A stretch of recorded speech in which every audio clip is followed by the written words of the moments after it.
Right, hi. Oh, okay. Hello there. Right. Hi, everyone.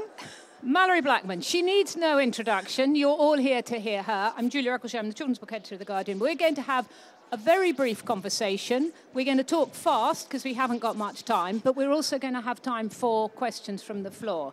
And Malorie's going to talk a little bit about her writing, how she came to write and what she writes, and a little bit about being the Children's Laureate and her ambitions for that and the scope of the job, or honour, or we call it many different things. So Malorie, talk us through your writing and where you started. I know you started, perhaps we could start with 82 Rejections. I did indeed, yes. When I decided I wanted to be a writer, I wrote my first, it was a picture book. I decided I wanted to write early readers and picture books. Wrote my first one, sent it off to a publisher, and they wrote back to me and said, "Dear Malorie Blackman, no thank you." And so it was 82 rejection letters, 8 or 9 different books, and over 2 years it took me. And it is one of those things where people say, oh, I used to go to a writing club. And we had some excellent writers in there, but they'd get 2 and 3 rejections, and we'd never see them again. Whereas my thing was going to be, I kind of made a deal with myself that I'd wait until I had my 1000th rejection letter, and then I was going to have a serious think about whether it was ever going to happen. But luckily, I only got to 82, so there you go. So my advice to anybody who wants to be a writer is don't give up. And also write from the heart and write about the things that you really affect you, things that make you really laugh or make you angry, make you sad, whatever, but just do it from the heart. And if you think if you're going to write because you think you're going to make money, you're probably going to be disappointed. So. But what made you think you wanted to do this? And I mean, it's quite a lot to keep going. You may say you were going to go on to 1,000, but 82 is quite hard. What gave you the idea? Did someone inspire you to do this? No, well, the thing is, always used to write. From the time I was 7 or 8, I used to make up stories for myself because I loved reading. Yeah. It was a love of reading, and the love of reading made me want to write my own stories. And I'd write them in my English books. And I've always been really lucky with my English teachers because I've never had a bad one. And they were all fantastic and encouraging. And so I'd write my stories and they would kind of give me feedback and so on. And but I would write for my own amusement because it never occurred to me that I could be a writer myself. And we certainly never had writers coming into our school, any of my schools that I went to.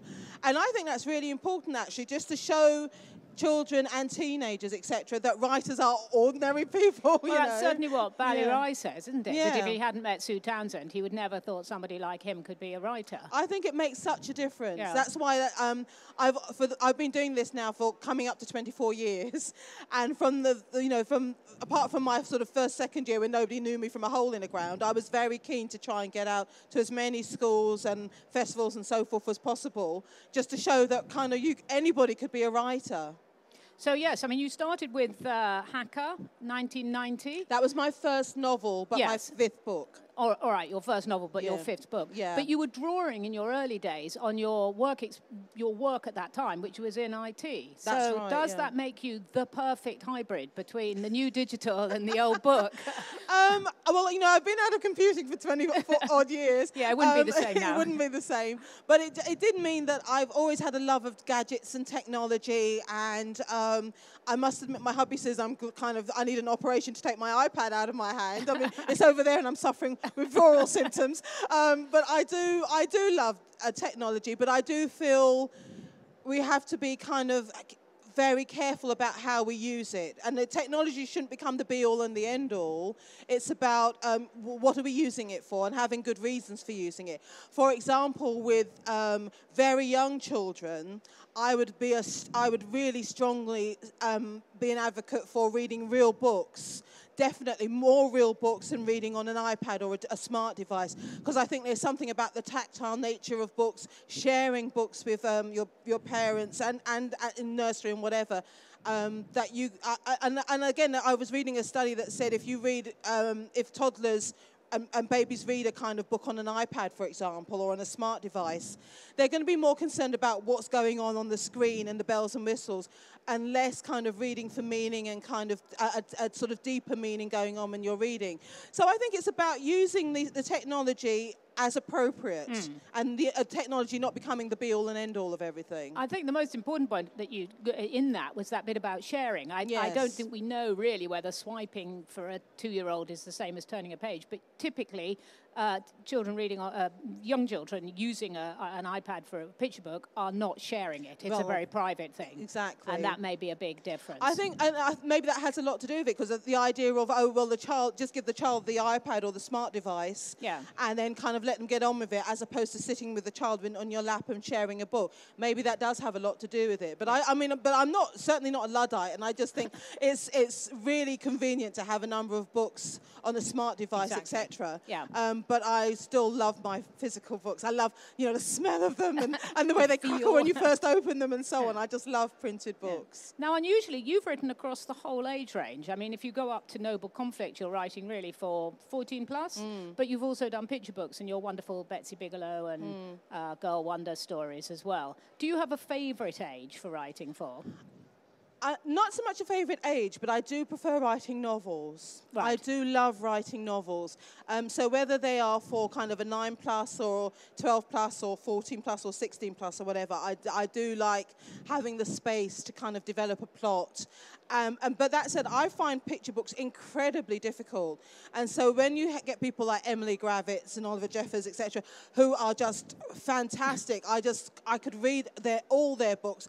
And because they've only got sort of 32 pages and a number of spreads, people think, oh, it must be really easy to write a picture book. I don't think so. I think they are one of the hardest things to do, because it's about making sure every word, I mean, every word counts, and you kind of have to do that when you're writing a novel anyway. But I think there's a little more wriggle room, perhaps, in a novel than you would get in a good picture book. You've also got to think how the pictures can tell part of the story. Exactly. And that means you've got to have a sort of visual sense to a certain extent as well. Definitely. So with your books, I mean, obviously, I think obviously you're best known for Noughts and Crosses.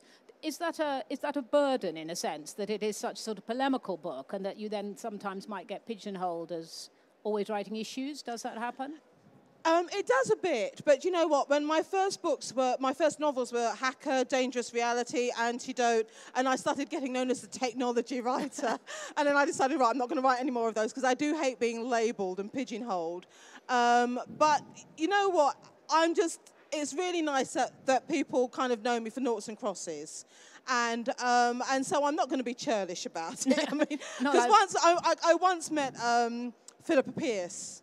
And I didn't realise it was her, and I was just talking to her about how rubbish the tube service was or whatever, and then glanced down at her name badge, and it was Philippa Pierce, who wrote Tom's Midnight Garden, which is one of my all-time favourite books when I was a child. And I went, oh my God, I didn't Philippa, oh my God, I just love, Tom's Midnight Garden, making an absolute fool of myself. And I just, in my head, I was going, I'm not worthy.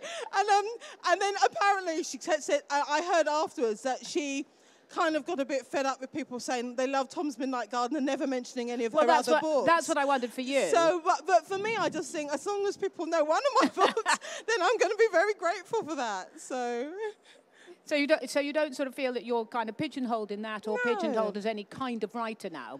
Because I think you're right, you were the person who could write way about technology and kids' adventures, and then you sort of changed your profile. But I think they may be the books I'm best known for, but I would hope that if people have read Noughts and Crosses, they might seek out other of my books. And I do try and write across a range, and I've been very lucky that I could write kind of thrillers and mysteries, as well as the kind of more sort of the books with grittier themes and so on. So I do, and I've been very lucky that I could kind of write whatever grabs my fancy. So I'm very lucky. But you do typically have fairly kind of moral, or at least, thoughtful themes. If you take something like Pig Heart Boy, I mean, you are posing very big dilemmas for your readers.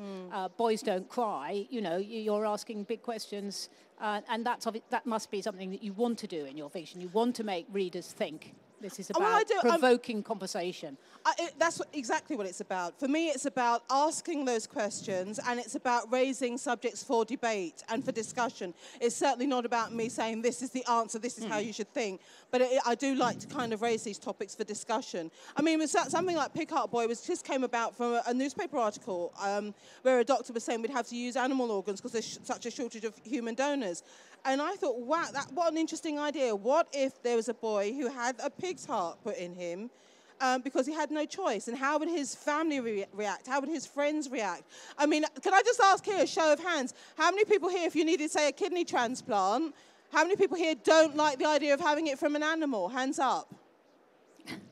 Okay. How many people here don't mind the idea of having it from an animal? Hands up. Oh, I think we might be in a majority for once. Okay. Just. So, I mean, it's a simple question, and instantly, and as soon as I go into schools and talk about it, it instantly raises the topic for debate, and I love that. Yeah. Well, that leads sort of seamlessly into your role as Children's Laureate, which is congratulations, and we're very, very thrilled to have you as our 2013-2015 Children's Laureate. Now, this is a role in which you can be a big campaigner and make statements about children's reading, literacy in schools, all sorts of things. Is anyone listening, I suppose, is the first question. It's easy to make the noise. Do you think anyone's listening? That's a really, really good question. I think you hope people are listening, but that's not going to stop me from talking. I can't let that stop me from talking. And you just hope if you say it long enough and loud enough, people will begin to listen.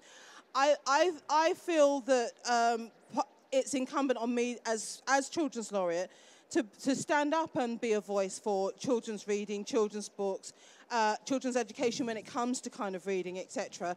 But it is an apolitical role, so I don't feel like I can stand up and say, you know, and criticise this person or that person or this party or that party. That's not my remit. It is about talking about what I feel is the best for children's reading and teen reading, and that's kind of my point of view always. And so anything that's going to affect that, like the closure of our libraries, like handing libraries on to volunteers, like you know, various initiatives which I feel work to the detriment of children's books and children's reading, then I'm going to say so. The difficulty is fairly quickly does become political on the libraries. We were talking yesterday, and you know, the fact that in Newcastle they're closing all the libraries, and yet interesting, if you look at library borrowing figures, the number of children's authors featuring in the top 50, because children use libraries. Exactly. That's where they access books. Exactly. And this could be a really serious blow to the attempt everybody is trying to make of closing the gap, that we would actually, so it becomes political. And are you comfortable with that at all? Well, I mean, in as far as the fact that I feel that you can't have the rhetoric about improving educational standards in this country, which the government are always going on about, and then shutting our libraries, because then it means that the ones who are going to succeed are the ones who have access to those resources, the ones whose parents can afford to buy those resources for them. And I wouldn't be sitting here now, I wouldn't have been a writer, certainly wouldn't have been a writer, if it hadn't been for my local libraries.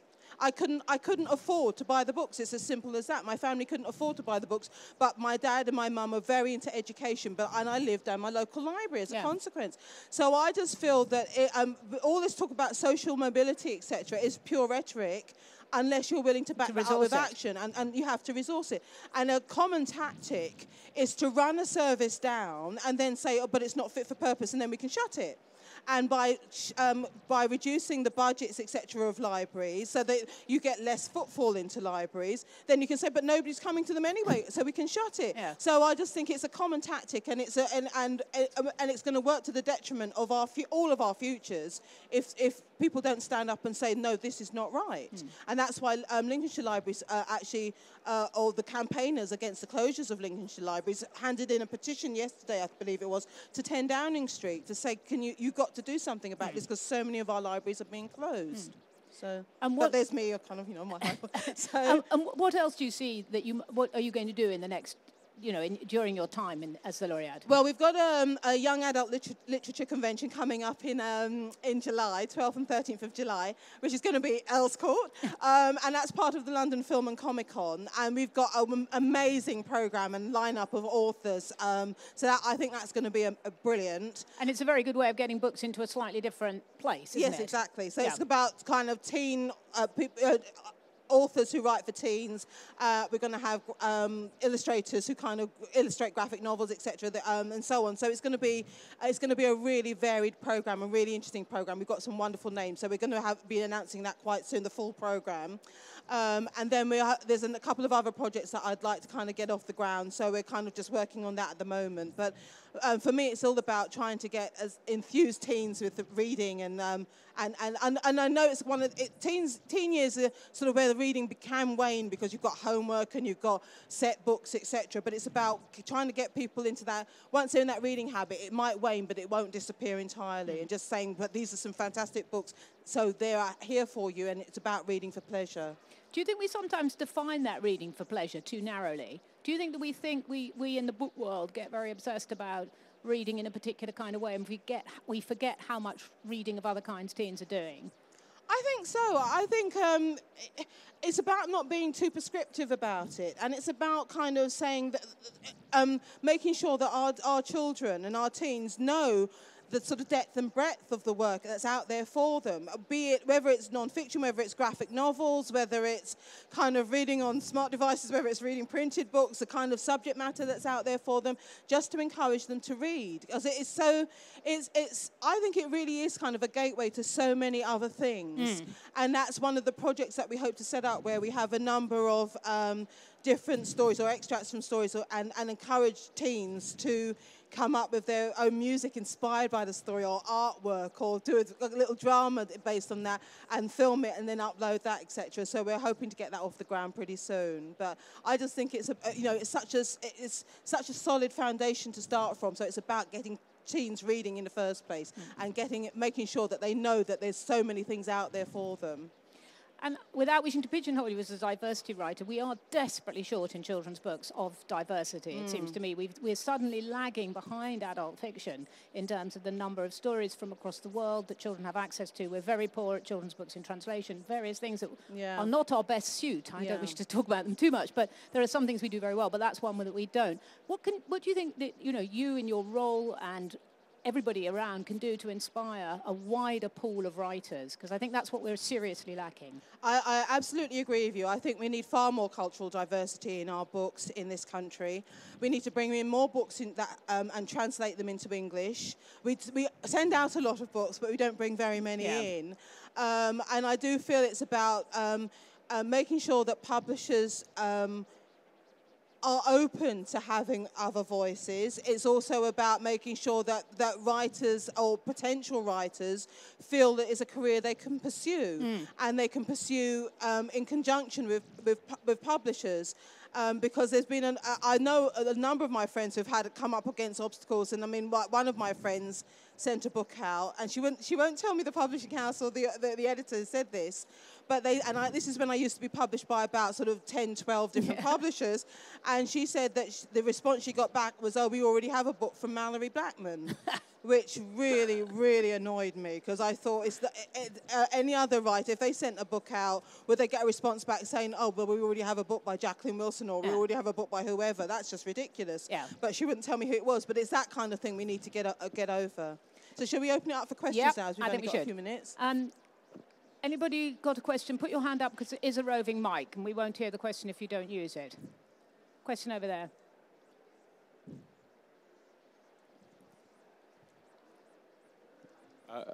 Malorie, I'm standing next to the English PEN banner about books for prisoners. I'm just wondering what you think of that issue of the restrictions on books going into prisons, and what book would you recommend a prisoner or a troubled young man read? Okay, well, to tackle the first one first, the first question first, I just think this is such a short-sighted policy that's been brought in. I think that the idea that's been touted about was that the government have been very keen to stress that you can have up to 12 books in your cells, and it's only books that are being sent in by family and friends that you will get as a reward for good behaviour. So they're not curtailing people's reading as such. But you're only allowed 12 books in your cell if you're in an open prison. If you're in a sort of closed prison, then you're lucky if you can have 2 or 3 books in your cell. And also, I mean, was it Charlie Gilmore? Charlie Gilmore said you never get to the library. You don't get to the library. He said he had to in Wandsworth prison, when he was in Wandsworth prison for a month, he never got there, and he asked every day. It was only when he went to Wayland prison that he got sort of 15 minutes. He was allowed 15 minutes in the library. and per day or whatever it was. And he said that's the thing that kept him sane. And when I posted this on Facebook, because I said I think this is just cruel and unusual punishment, not allowing prisoners to have these books. And I posted this, and someone came back and said, well, we should be concentrating on the drug problem in prisons, not books. But as Charlie Gilmore said, if you don't have the books, it's a means of escape. Prisoners are looking for a means of escape. If you don't have the books, the drug problem is actually going to get worse. So it's really, really short-sighted. So I really disagree with that. And my sister's a probation officer, so I made sure I got my facts straight by talking to her first. And she was saying that the access to, even though libraries are mandatory in prisons, it's about whether the prisoners actually have access to that. And if it's about people trying to smuggle things in with books, then you employ more people to go through the post. I'm sorry, that's not an excuse to say, well, we're going to withhold your reading as a reward for good behaviour. That's not on. And in fact, I was doing a talk in Holloway Prison a couple of years ago with English Pen, and I had one woman come up to me who was in her kind of early 50s, late 40s, early 50s, saying the first time she'd ever read a book was when she went to prison. And, and I just thought it was shocking. And I mean, the problem is in prisons, the low literacy levels in prisoners. And so one way to counteract that, if we're talking about rehabilitation, etc., is to give them more books. So I just think it's a really, really wrong decision that's been made. And as far as recommending one book, I mean, oh my God. For a young person. For a young person. I think something that, it'd have to be something they could relate to, something that spoke to them. There are a number of publishers, like Barrington Stoke, for example, who write books for teens, but which have a sort of lower reading age. So if you're struggling with your literacy and your reading, but it's not about talking down to those prisoners, but it's about giving them stories that they can access, and stories that will relate to them, but at a sort of reading age that they can manage, and then start with those and maybe move and then kind of encourage them to read more and more and more. But it's about finding out what the likes of each prisoner, and that's why we need prison librarians to talk to them and find out what they're interested in, and then to kind of recommend books accordingly. So there's no way I can stand and just recommend one book. It's not as a one-size-fits-all kind of thing. But I mean, I think sticking plaster. Yeah. So, any more questions? Question. Can you just wait, because nobody can hear if you don't get the mic. I'm really pleased that you mentioned Barrington Stoke, because I'm the chair of the local Dyslexia Association. Whether you believe in dyslexia or not, I mean, the truth is, in the prisons, very low literacy rates, and I thoroughly agree with you, and I think you keep on campaigning to get those books into prison, and I'll do the same from my end as well. Right. Because it's ridiculous. I think because it is otherwise people are going to come out, still low levels of literacy, no routes into jobs, and I mean, you're doing a fantastic job, because you're encouraging certainly lots of boys to read, and that's all to the good, because the boys are the ones that generally have the issues. So. So thank you very much. Thank you. Well, I'll do what I can. Oh, and by the way, was any of your English teachers Miss Brace or? Yes. Yes. Yes. Oh my God. You might remember me. I was head girl, Judith Stowe. Oh my God. Right, listen, we'll do Friends Reunited later. Can we have another question, please? Yes, Miss Brace. I have to tell you, she was a wonderful English teacher. She absolutely hated children, but she loved English, and she admitted it. But she was such a brilliant teacher, and she's the one who made me realise that Shakespeare was a man who put his trousers on one leg at a time, like everybody else, instead of this kind of icon. And she had some. I mean, I won't say what she said, but she made a very risque comment about Shakespeare, and it was, actually I will tell you, one of the Shakespeare books I had to do as and for my A-level was Troilus and Cressida, and I did Troilus and Cressida from Chaucer as well, so we could do a comparison, and we did Othello. But when we were doing Troilus and Cressida, Miss Brace said, do you know, I'm sure Shakespeare had a dose of the clap when he wrote this book, because it's so misogynistic, and we were 17-year-olds, and we thought we were super cool, and we all went, oh, did she say what we think she said? And we were so shocked, and she just had this twinkle in her eye when she said it. But she was a fantastic, fantastic teacher. Another question. Someone's got the mic. What advice would you give to young writers, and what authors have inspired your writing? Do you know, every single good book I've read has inspired me to kind of want to write my own. Every bad book I've read has inspired me because it made me think, oh, I can do better than that. But I think it's about, you know, the authors have inspired me. There's so many. When I was a child, it was sort of the Narnia books, apart from the last one, The Last Battle, because I thought that was terrible. I thought it was pants. But I did love all the others. I used to read the chalet stories. I loved myths and legends and fairy stories. Because some of them are actually quite brutal. Not the sort of Disney-fied versions, but I think the actual kind of like the ones based on Charles Perrault, etc., they are really kind of gritty stuff. And I love those. And then as a teenager, I got into my librarian, recommended, because I kind of had worked my way through the children's library. And I kind of felt, well, oh, I want to read something that's a bit more real and sort of reflected life as I thought I knew it at 11. And so she recommended, she put Jane Eyre in my hands. And the first kind of chapter, I was thinking, oh, God, this is a bit dry. And then I got hooked, and I read it. And as soon as I read it, I closed the book, opened it up, and started again. I loved it so much. And then she gave me Rebecca, and then I just worked my way through the adult library. So I think it was books like Rebecca, Jane Eyre, Agatha Christie's stories, the Hercule Poirot, Miss Marple ones. And I kind of thought, this is before. When I read them, a lot of them were anti-Semitic and racist, but I thought the woman could plot. I loved her plots. And I loved, you know, just sort of mysteries and sci-fi. Again, it was my librarian who gave me John Wyndham's Chucky, a book called Chucky.